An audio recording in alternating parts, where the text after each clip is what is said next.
Rubire omutawuni kanso eya Sembabule aha Rainbow kandi rubire rugenderire kureba okwa abebembezi bari gukora emirimo yabo ahamwe na n'eshonga eziri kubateganisa okubasa kureba okuba kubasa kuhereza abantu kurungi. Aha abebembezi nibebembirwe oli meya owa Sembabule Kasekende Judy ahamwe na Chalimpa Aneti bagisengu obwahati obwenjire tandikire kugwa abalisa tibaragaruke kutwara amategabo ahamwe na n'ibindi bintu bari kwani benda kutwara ahabwe shonga y'emihanda mbi makubo g'abalunzi kati mu biseera bino enkuba ketandise okutonya teri mataga genda kuddamu kusala kugenda kudayali.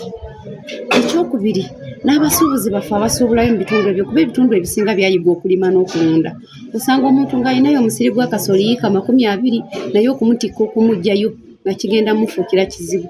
Aha nshonga ey'emihanda abebembezi bagisire ngu esente ezibari kutunga ngu ninche tiine murimo guhango oguziri kubasa okubakorera. Nga Sembabule nene nnyo okuva ku Lwengo paka ku Mubende. So this is a very big road network.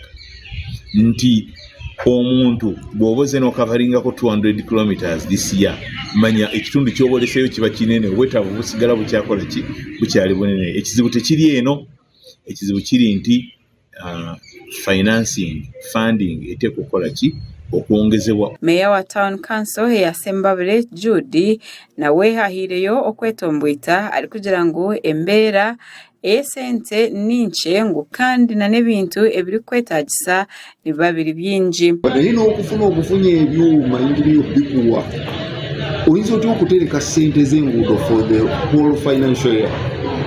Eyali alina okulima the other financial year n'olima mu eddako nga wayiseewo kumpi emyezi 6 ng'olina mu kwota first quarter naye ng'olima nguudo ze wali olina okozesa mwaka guli oteeka ekikemo mu bakozi ba gavumenti toyinza kutereka sente for such a long time. Engineer Konde Stanley agizire ngu obwahati bagerizeho okukora emihanda ngu konka tibine byoma ebiri kubasa kukora omu bwire obu. Emulugunya nti balwawo okufuna tractor. Yes, tekiri wano Sembabule wokka.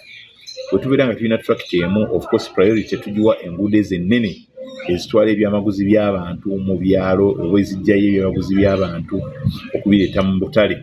Engineer ayonjire yagira ngu obwahati bariyo nibaza kuronda ebintu ebyakubasa kukozesebwa ari kugira ngu hariho na n'eshonga ey'okuteganisibwa ombebembezi abari kwendeza ebyabo kandi na nabo bari kukora emirimo omuringo ogu bari kwenda.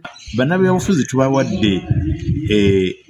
tubawadde standards government zesuubira ze tulina okukolerako naye baganye zigoberera bo baagala omulimu omunene ku ground omulimu omungi.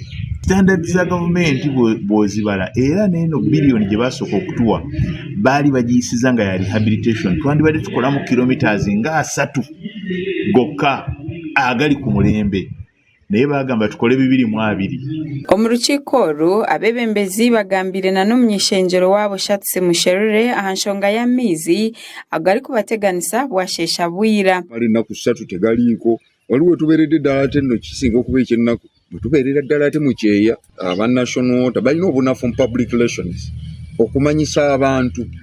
Nze nnyinza okuba nga nkeera kukola n'entambula naye bw'obanga onoggyako amazzi okumala ennaku 3 tumanyise. We oli omunyeshenjero ow'Amawogora North Shatsi Musherure agambira abebembezi ng'obwahati nibija kureba okubarateho ebintu byona ebiri kubasika kugira ngo base kutunga amaizi otireho na no kugira ngo bija kumaraho ekizibu ekiri kuteganisa abantu eky'amaizi. Waliwo National Water Program gyetambuza era tukola nabo era ebyali bisigadde ebitali mu National Water mu Ministry of Water Program biringa katugambe byonna bw'obigatta biringa ebyalo nga 12 mu Kawanda ne Mabingo.